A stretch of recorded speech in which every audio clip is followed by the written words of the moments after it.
37 కీర్తన 16 వచనంలో నీతిమంతునికి కలిగినది కొంచెమైనను బహుమంది భక్తిహీనులకున్న ధన సమృద్ధి కంటే శ్రేష్టము. ఇక్కడ కొంచెము, సమృద్ధి, శ్రేష్టము అనే 3 మాటలు చూస్తాం. కొంచెము అంటే వెరీ లిటిల్. నీతిమంతునికి కొంచెం ఉన్నా సరే,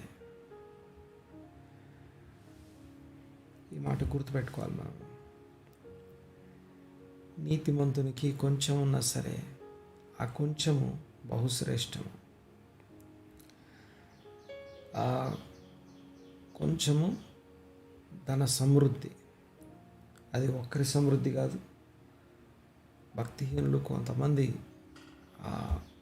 అనేకుల భక్తిహీనుల ధన సమృద్ధి కంటే, అందరిది కలిపిన ఒక వ్యక్తిది కాదు, అనేకులైనటువంటి భక్తిహీనులు వారి ధన సమృద్ధిని అంతా ఒక దగ్గర చేర్చిన నంబర్ వైజ్గా నంబర్ని లెక్క చూస్తే చాలా ఎక్కువ కనపడవచ్చు కాక, అయితే శ్రేష్టము అన్న దగ్గర ఇది మనందరికీ బాగా తెలిసినటువంటి మాట. హీబ్రూలో శ్రేష్టము అన్న దగ్గర థవ్, గుడ్ అనే మాట చూస్తాం. ఈ థవ్ అండ్ గుడ్ అని చెప్పబడే ఈ మాట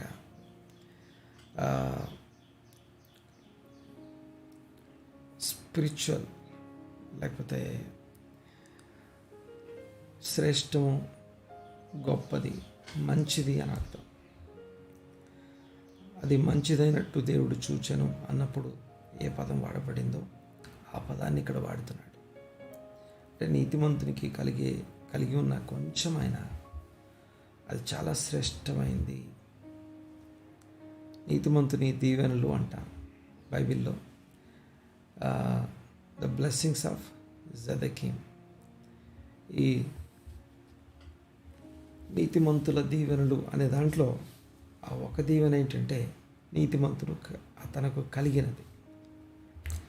నీతిమంతుడు స్వాస్థ్యంగా ఏదైతే పొందుకుంటాడో అది చాలా శ్రేష్టమైంది, చాలా గొప్పది, అంతేకాకుండా చాలా విలువతో కూడినది. క్రీస్తు యేసు రక్తం నందలి విశ్వాసం ద్వారా మనం నీతిమంతులుగా తీర్చబడ్డాం. నీతిమంతులుగా తీర్చబడుట అంటే నీతి క్రియలు చేసే ఒక క్యారెక్టర్గా దుష్టత్వం నుంచి మళ్లించబడి నీతి క్రియలు జరిగించే వైపు మనం తిరిగి ఉన్నాం. ఆ నీతి క్రియలు జరిగించి నీతిమంతులుగా తీర్చబడి నీతిమంతులుగా జీవించే వారు ఎవరైతే ఉన్నారో వారి దగ్గర ఉన్న చాలా కొంచెం. చూడండి ఒకసారి ఆదికాండం 1వ అధ్యాయంలో అది మంచిదైనట్టు చూచెను, వెలుగు మంచిదైనట్టు చూచెను, భూమి ఫలించడం అది మంచిదైనట్టు చూచెను, ఫలంలో విత్తనములు కలిగి ఉండడం అది మంచిదైనట్టు చూచెను.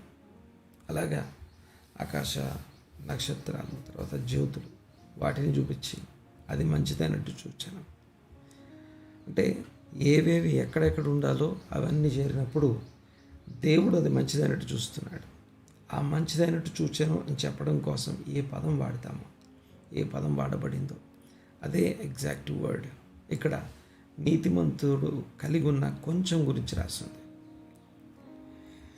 దేవునికి స్తోత్రం కలుగును గాక. 34వ కీర్తన 8వ వచనంలో 34వ కీర్తన 8వ వచనంలో ఈ మాట మనం చూస్తాం. సరే,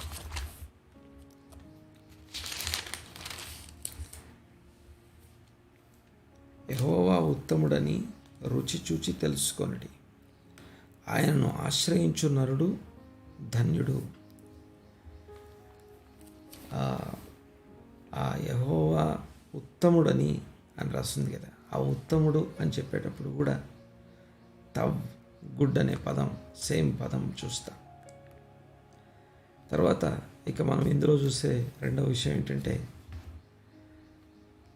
కొంచెం, లిటిల్, ఫ్యూ, స్మాల్ అమౌంట్. ఈ కొద్దిగా కొంచెం అని చెప్పబడే అంశం హీబ్రూ భాషలో మా ఆత్ అనే మాటకి వెరీ లిటిల్, లేకపోతే చాలా కొంచెం అని అర్థం. తర్వాత ఇక్కడ మూడవ మాట మనం అనుకున్నది శ్రేష్టమైంది, మంచిది, కొంచెము, తర్వాత సమృద్ధి. ఈ సమృద్ధి అని చెప్పేటప్పుడు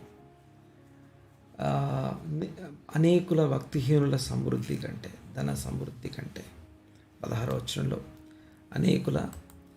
అనేకులైన భక్తిహీనుల, బహుమంది భక్తిహీనులకున్న ధన సమృద్ధి కంటే ఈ బహుమంది వాళ్ళందరి యొక్క ధన సమృద్ధి కంటే, ధన సమృద్ధి అనే పదం, ఈ సమృద్ధి అని మాట్లాడేటప్పుడు యాక్చువల్గా అయితే సమృద్ధి కోసం రెగ్యులర్గా వాడబడే పదం ఇక్కడ వాడబడలేదు.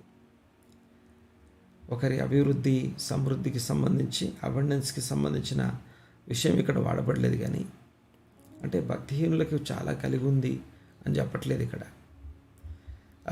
హీబ్రూ భాషలో మనకు ఇక్కడ ఒక పదం రాస్తుంది, మే హమోన్ అనే పదం. మే హమోన్ అనే మాటకి మీనింగ్ వచ్చేసి మర్మర్, సనుగడం అని అర్థం.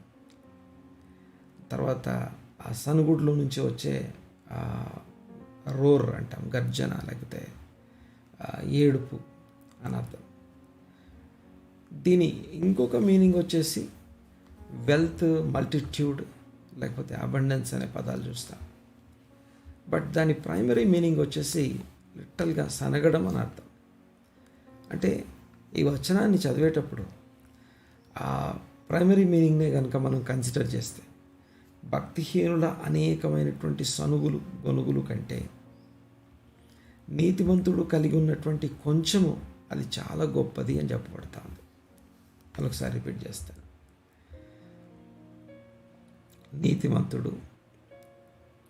నీతిమంతుని కలిగిన కొంచెమట అది ఒక భక్తిహీనుడు కాదు, రబీం అని రాస్తుంది. రబ్ అనే మాటకి చాలామంది, అబండెంట్ అని అర్థం, మెనీ అని అర్థం. సో చాలామంది ఉన్నటువంటి భక్తిహీనులందరూ పక్కన చేరి భక్తిహీనులందరి యొక్క అక్కడ వాళ్ళందరూ కలిగి ఉన్నటువంటి అబండెన్స్ గురించి మాట్లాడలేదు, వాళ్ళందరి యొక్క సనుగుడు కంటే అని అర్థం. ప్రైమరీ మీనింగ్ ప్రకారం మర్మర్ అనగా సనుగుట, గొనుగుట అని అర్థం. భక్తిహీనులు తమకున్న దాన్ని బట్టి లేదా తనకు లేని దాన్ని బట్టి అనేక మంది సనిగే సనుగుళ్ళ కన్నా నీతిమంతునికి కొంచెం కలిగి ఉంటే ఎందుకు అది శ్రేష్టమైంది అని అంటే, నీతిమంతుడు ఆ కొంచెంలో తృప్తిగా ఉంటాడు. మామూలుగా ఒక ప్రార్థన చేస్తూ ఉంటాం.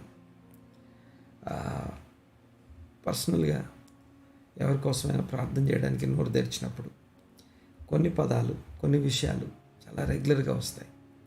తలెత్తడం అనే పదం కావచ్చు, అనేకుల ఎదుట తల పైకెత్తమని ప్రార్థన చేయడం అది కావచ్చు, లేదా వాటిలలో ఇంకొక పదం ఏంటంటే దేవా వీరికి సంతృప్తికరమైన దినములు దయచేయమని ప్రార్థన చేస్తాం.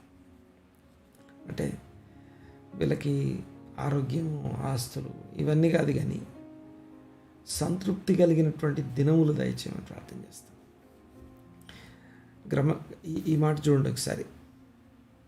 అంటే ఎందుకని ఈ 16వ వచనంలో దీన్ని చదివేటప్పుడు మనం ఏమనుకుంటామంటే, భక్తిహీనునికి ఉన్నటువంటి ధన సమృద్ధి లేదా ఆస్తి, నీతిమంతునికి ఉన్నటువంటి ఆస్తి, అక్కడ చాలా ఉన్న వేస్ట్, ఇక్కడ కొంచెం ఉంటే చాలు అని అర్థమిస్తుంది.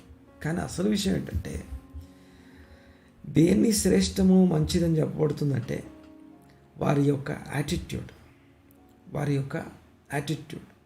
అంతేకాకుండా వారి యొక్క రియాక్టివ్ లేకపోతే రెస్పాన్సివ్ లైఫ్ స్టైల్. వారికి ఉన్నదాన్ని బట్టి వారు రెస్పాన్సివ్గా వారు ఎలా రియాక్ట్ అవుతారు అనే దాన్ని బట్టి వాళ్ళ రియాక్షన్ గురించి, ఆ రెస్పాన్సిబిలిటీ ఎలాగైతే తమకున్నటువంటి దాన్ని బట్టి వాళ్ళు రియాక్ట్ అవుతారో దాన్ని మెన్షన్ చేస్తున్నారు ఈ వచనంలో. ఇక్కడ వాళ్ళు కలిగి ఉన్నటువంటి నంబర్స్ గురించి మాట్లాడట్లేదు. ఇదిగో భక్తిహీనుల గుంపు ఎంతమంది ఉన్నారు, వాళ్ళందరి ఆస్తి ఇంత అవుతుంది, అదే నీతిమంతుడికి ఇంత కొంచెమే ఆస్తి ఉన్నప్పటికీ, అంటే ఇక్కడ ఎక్కడ కూడా నంబర్స్ గురించి మాట్లాడట్లేదు. ఈ వచనము నంబర్స్ గురించి మాట్లాడట్లేదు. అంటే నీ దగ్గరే ఓకే, ఫర్ ఎగ్జాంపుల్ ఈ వచనాన్ని బేస్ చేసుకొని నీతిమంతునికి కలిగిన కొంచెమైనా మంచిదే కదా అని చెప్పేసి ఉన్న కొంచెంలో దాన్ని బట్టి వాళ్ళకి చాలా ఉన్నా వేస్ట్, నీకు కొంచెం ఉన్నా గొప్పది అని చెప్పి ఆ ఉన్నది నీకు చూపించే పని ఇక్కడ జరగట్లేదు. ఆ చూపించడం కాదు ఇక్కడ ఫోకస్. ఇక్కడ ఏంటంటే నీతిమంతుడికి కొంచెం ఉన్నప్పుడు నీతిమంతుడు ఎలాంటి రెస్పాన్స్, ఎలాంటి రియాక్షన్, ఎలాంటి యాటిట్యూడ్ కలిగి ఉంటాడు. అదే అనేక మంది భక్తిహీనులు తమ కలిగి ఉన్నటువంటి సమృద్ధి, వారు కలిగి ఉన్నటువంటి ఆ యొక్క టూ మెనీ నంబర్, లేకపోతే ఆ యొక్క చాలా గొప్ప ధన సమృద్ధి కలిగి ఉన్నప్పుడు దానికి వాళ్ళు ఇచ్చే రియాక్షన్ అండ్ రెస్పాన్స్, వాళ్ళు ఎలాంటి యాటిట్యూడ్ కలిగి ఉంటారో దాని గురించి ఈ వచనం మాట్లాడుతాం.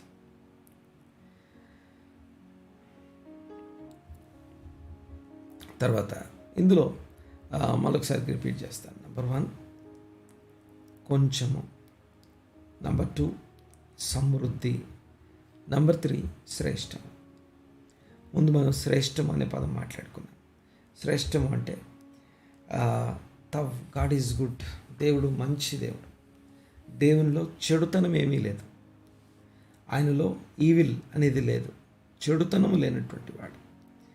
గాడ్ ఈజ్ గుడ్, యెహోవా ఉత్తముడు. అక్కడ గాడ్ ఈజ్ గుడ్. ఆ ఉత్తముడు అనే సంగతి, యెహోవా ఉత్తముడు అనే సంగతి రుచి చూసి తెలుసుకునేది, టేస్ట్ చేస్తే కానీ తెలియదు. ఆయన చెడుతనము లేకపోతే ఆయనలో కొన్ని ఇవి అబద్ధం ఆడజాలని దేవుడు, లేకపోతే కొన్ని చేయలేడు దేవుడు చేయలేనివి కూడా కొన్ని ఉంటాయి. సర్వశక్తిమంతుడు కూడా చేయలేనివి కొన్ని ఏంటంటే అబద్ధం ఆడడం రాదు ఆయనకి. దేవునికి అబద్ధం ఆడడం రాదు. చూడండి ఒకసారి సమయంలో నేను కొన్ని విషయాలు ఇక్కడ జ్ఞాపకం చేసి నేను ముగిస్తాను ఈరోజుకి. 1 తిమోతి పత్రిక 6వ అధ్యాయం 6వ వచనం. 1 తిమోతి పత్రిక 6వ అధ్యాయం 6వ వచనంలో ఇది ఈ వచనము మనతో మాట్లాడేది ఇందాక అనుకున్నట్టుగా మన ఎంత నంబర్ కలిగి ఉన్నాము, ఏది మంచిదో నంబర్ గురించి మాట్లాడలేదు, కానీ ఆ నంబర్కి మనం ఇచ్చే రియాక్షన్, రెస్పాన్స్ ఉంటుంది కదా, యాటిట్యూడ్, దాని గురించి అనగా మనం ఎలాగ స్పందిస్తాము, ఎలా రియాక్ట్ అవుతాము అనే దాన్ని బట్టి ఈ వచనం మాట్లాడుతూ ఉంది. ఇందులో 1 తిమోతి పత్రిక 6:6లో చదువుతారా? 1 తిమోతి పత్రిక 6వ అధ్యాయం 6వ వచనం.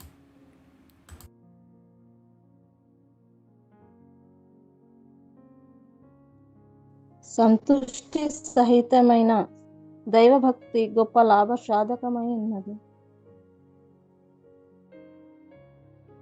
ఎస్, సంతుష్టి సహితమైన దైవభక్తి, దాని గురించి మాట్లాడుతుంది ఇక్కడ ఈ వచనము. మనకు నేర్పించే విషయం, నీకు కలిగి ఉన్న నంబరు లేని దాని గురించి, ఉన్న దాని గురించి ఈ వాక్యం మాట్లాడట్లేదు. అయితే నీతిమంతుడు ఎలా రియాక్ట్ అవుతాడు, ఎలా రెస్పాండ్ అవుతాడు, దైవభక్తి కలిగి ఉంటాడు ఒకటి, అది కూడా సంతుష్టి సహితమైనటువంటి దైవభక్తి కలిగి ఉంటాడు. ఊరికే కాదు కానీ సంతుష్టి సహితమైనటువంటి దైవభక్తి కలిగి ఉంటాడు. అంతేకాదు, అక్కడ రాసున్నమాట, సంతుష్టి సహితమైనటువంటి దైవభక్తి గొప్ప లాభసాధనం. గొప్ప లాభసాధనం అంటే ఇక్కడ నీతిమంతుడికి కొంచెమే ఉంది. మీకు ఒక విషయాన్ని జ్ఞాపకం చేస్తాను. మనం ఏది మాట్లాడుకున్నా వి నీడ్ సమ్ ఎగ్జాంపుల్స్. కొన్ని ఉదాహరణలు చూడగలిగినప్పుడే మనం ఏం మాట్లాడుకుంటున్నామో అర్థమవుతుంది. ఇప్పుడు అబ్రహాం ఉన్నాడు. అబ్రహాంకి కాంట్రాస్ట్గా మనం లోతును చూస్తాం. అబ్రహాం ఎక్కడ కూర్చుంటాడు, లోతు ఎక్కడ కూర్చుంటాడు. మీరు ఆదికాండం 18వ అధ్యాయం 19వ అధ్యాయం పక్కన పెట్టి చూడండి ఒకసారి. 18వ అధ్యాయం మరియు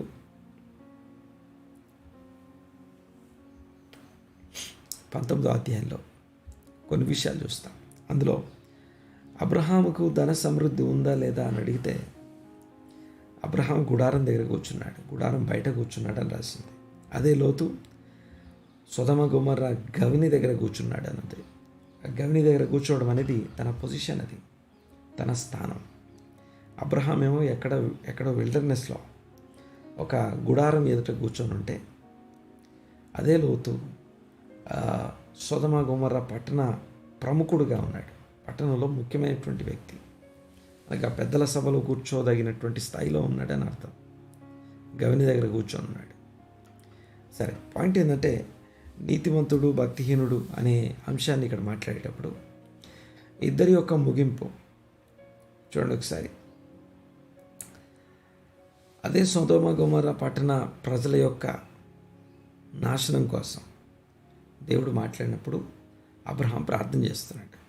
వారి యొక్క వాటి తీర్పును వాయిదా వేయగల ఒక మాట ఇక్కడ నన్ను అడిగిన ఒక ప్రశ్నకు నేను జవాబు చెప్పేసి ముందుకు వెళ్ళిపోతాను. ప్రార్థన ఏం చేస్తుంది అని అడిగితే, ప్రార్థన మనుషుల్ని మారుస్తుందా అని అడిగితే, ప్రార్థన యొక్క మొదటి పని ఏంటంటే తీర్పును వెంటనే రాకుండా ఆపుతుంది.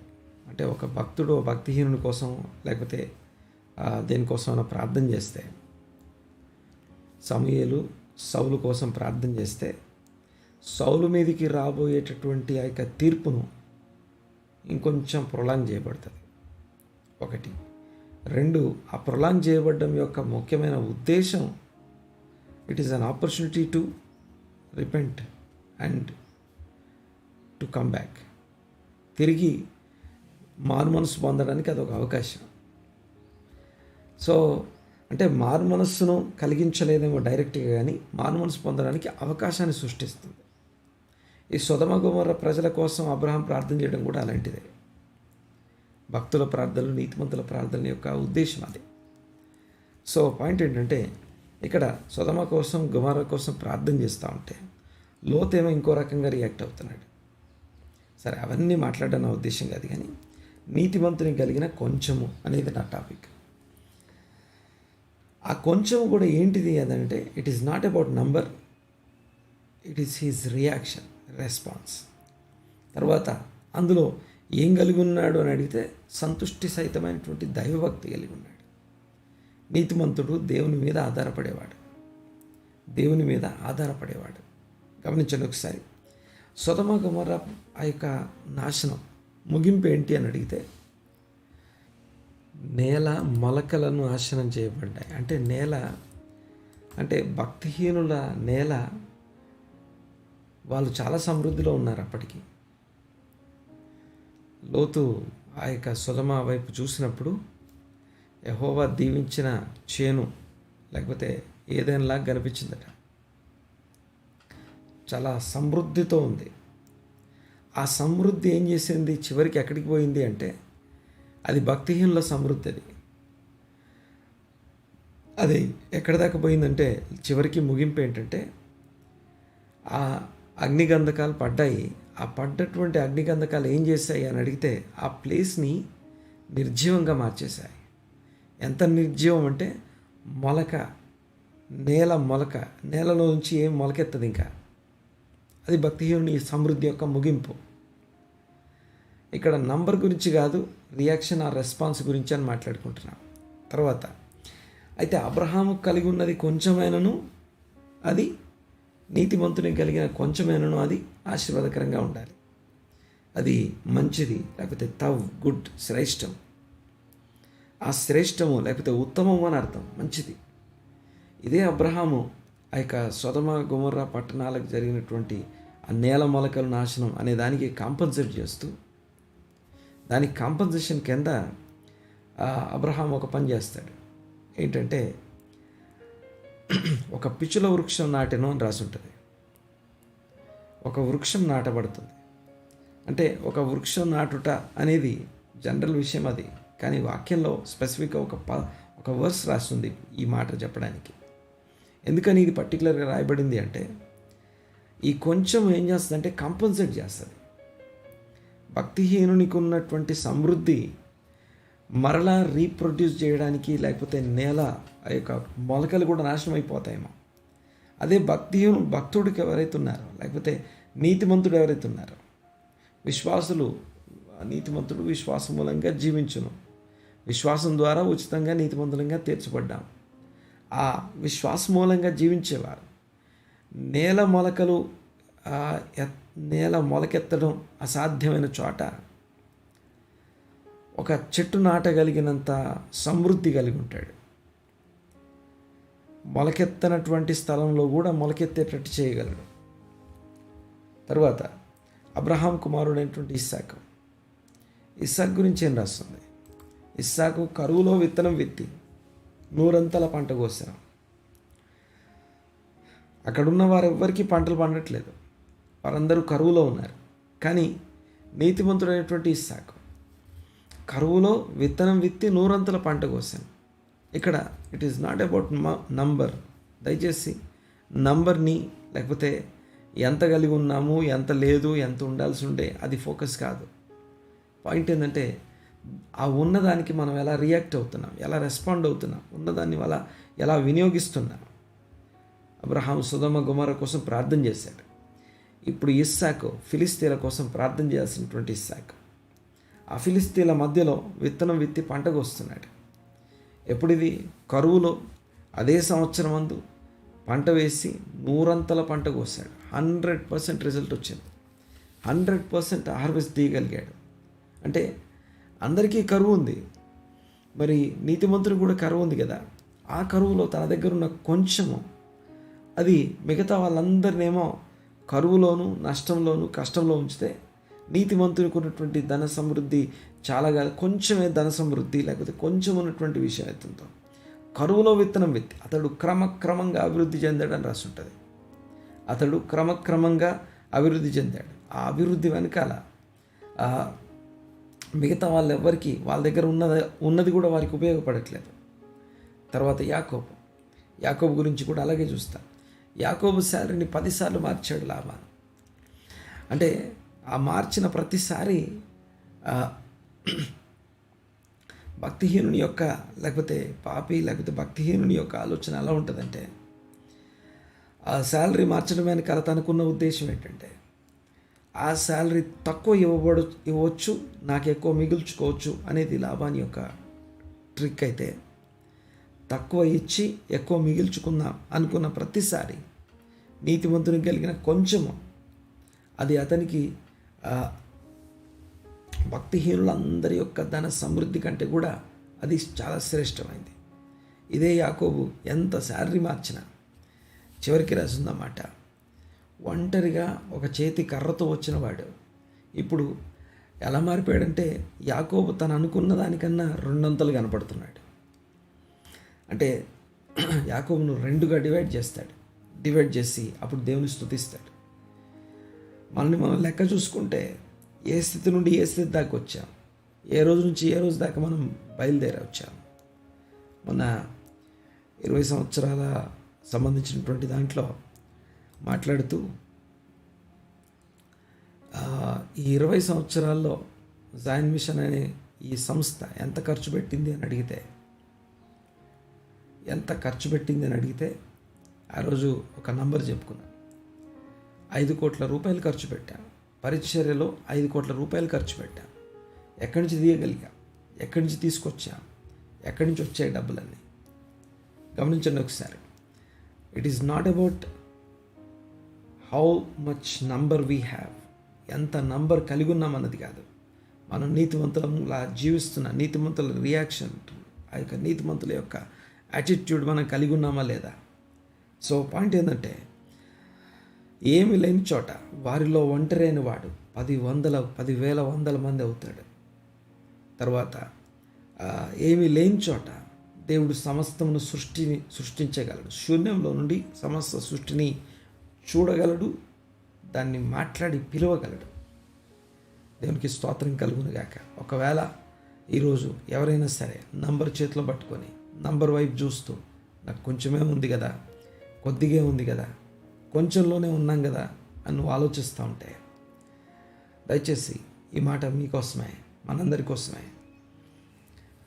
ఎంత ఉంది అన్నది కాదు, నేను భక్తిహీనులాగా రియాక్ట్ అవుతున్నానా, భక్తునిలాగా రియాక్ట్ అవుతున్నానా, భక్తుని యొక్క యాటిట్యూడ్ని, గుణలక్షణాలని నేను నాతో ధరించుకొని బ్రతుకుతున్నానా, లేకపోతే భక్తిహీనత అనే వస్త్రంలో మనం బ్రతికేస్తున్నామా? ఇదొక్కటే స్వపరీక్ష చేసుకొని దేవుని సన్నిధిలో సమృద్ధి, శ్రేష్టమైనటువంటి సమృద్ధికి శ్రేష్టమైన పదానికి మధ్య వ్యత్యాసాన్ని చూడాలి. సమృద్ధి మరియు శ్రేష్టము. సో సమృద్ధి శ్రేష్టం కాదు, శ్రేష్టము సమృద్ధి కాదు. లేదా తవ్ ఇస్ నాట్.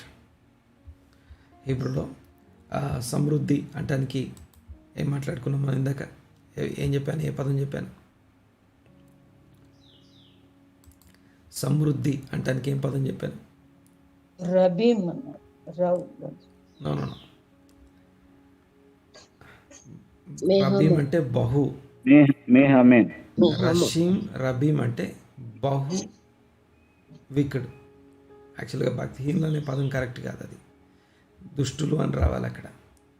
తర్వాత పలనేది చెప్పావు. మే హమోన్. మే హమోన్ అంటే కొంచెము, తక్కువ. సమృద్ధి అంటే మే హమోన్ అంటే సమృద్ధి. యాక్చువల్గా భక్తిహీనుని సమృద్ధిని మే హమోన్ అని రాస్తుంది. అయితే శ్రేష్టము అని చెప్పేది తవ్. మే హమోన్ మర్మరింగ్, అది గొనుగుట, సనుగుట. అది శ్రేష్టము కాదు. శ్రేష్టములో సనుగుడు ఉండదు, శ్రేష్టంలో సనగడం ఉండదు, తర్వాత సనుగుడులో శ్రేష్టత ఉండదు. ప్రార్థన చేసుకున్నా, కళ్ళు మూసుకున్నా. పరమ తండ్రి మా దేవా, మీకు వందనాలు, స్తుతులు, స్తోత్రం నాయన. క్రీస్తు గొప్ప నామమున మీ మహాకృపను బట్టి, కనికరాన్ని బట్టి వందనాలు చెల్లిస్తున్నాం. ఈ ఉదయకాలము ఈ 37వ కీర్తన 16వ వచనం నుంచి మాతో మీరు మాట్లాడిన విధానం బట్టి మీకు వందనాలు. మేము విన్న విషయాలు, మేము నేర్చుకున్న విషయాలు, మేము గ్రహించిన విషయాలు, అవి మాకు దీవెనకరంగా ఉండటానికి సహాయం దయచేయండి. స్తోత్రం నాయన. ఇదిగో శిలువ మీద వేలాడుతూ దరిద్రత అనుభవిస్తున్నటువంటి ఒక నిస్సహాయమైనటువంటి ఒక వ్యక్తి, ప్రతి మోకాలు తన ఎదుట వంగి, ప్రతి నాలుక తనని ప్రభు అని ఒప్పుకునే స్థాయికి హెచ్చించగలిగిన, ఇదిగో శ్రేష్టత, సమృద్ధి ఇవ్వగలిగిన దేవా, మీకు వందనాలు, స్తోత్రం చెల్లిస్తున్నా. ఈ సమయంలో విజ్ఞాపన చేస్తున్నాను తండ్రి. అబ్రహాము ఏమి లేని చోట ఎలాగ ప్రారంభించాడు, ఇస్సాకు కరువులో విత్తనం ఎలా విత్తాడు, యాకోబు ఇక మార్చబడుతున్నటువంటి శాలరీలో ఉంచి తన శాలరీ తను దేవుడిచ్చే న్యాయమైన శాలరీని ఎలా పొందుకున్నాడు, అలాంటి భక్తి నీతిమంతుడు అనుసరించవలసినటువంటి విధానం, బోధ, ఉపదేశం, క్రమము మాకు బోధపరచండి. మీకు వందనాలు, స్తుతులు, స్తోత్రం చెల్లిస్తున్నాం. వందనాలు, స్తుతులు, స్తోత్రం నాయన. క్రీస్తు గొప్ప నామన ఏకీవించిన వాళ్ళందరినీ దీవించండి, ఆశీర్వదించండి. మీ సన్నిధిని తోడుగా ఉంచమని ప్రార్థన చేస్తున్నాం. Thank you lord. వందనాలయ్యా, స్తోత్రం నాయన. మీకే వందనాలు చెల్లిస్తున్నాం. ఆ కొంచెంలో, ఆ కొద్దిగలో నుంచి ఇదిగో శ్రేష్టతను ఎలా అనుభవించాలో, సంతుష్టి సహితమైన దైవభక్తి నాతో పాటు ఏకీవించిన ప్రతి ఒక్కరికి ఇప్పుడే అనుగ్రహించమని ప్రార్థిస్తున్నాం. మీ ఆత్మ సహాయం దయచేయండి, ఆదరణ కలుగజేయమని ప్రార్థిస్తున్నాం. సమస్త ఘనత, మహిమ, ప్రభావం మీకే ఆరోపిస్తూ నజరేయుడైన యేసుక్రీస్తు గొప్ప నామమున స్తుతించి ఆరాధించి మీ నామాన్ని గొప్ప చేస్తే ఈ ప్రార్థన అడిగి బ్రతమాలి వినేంత వేడుకొంచున్నాము తండ్రి. Amen, amen, amen.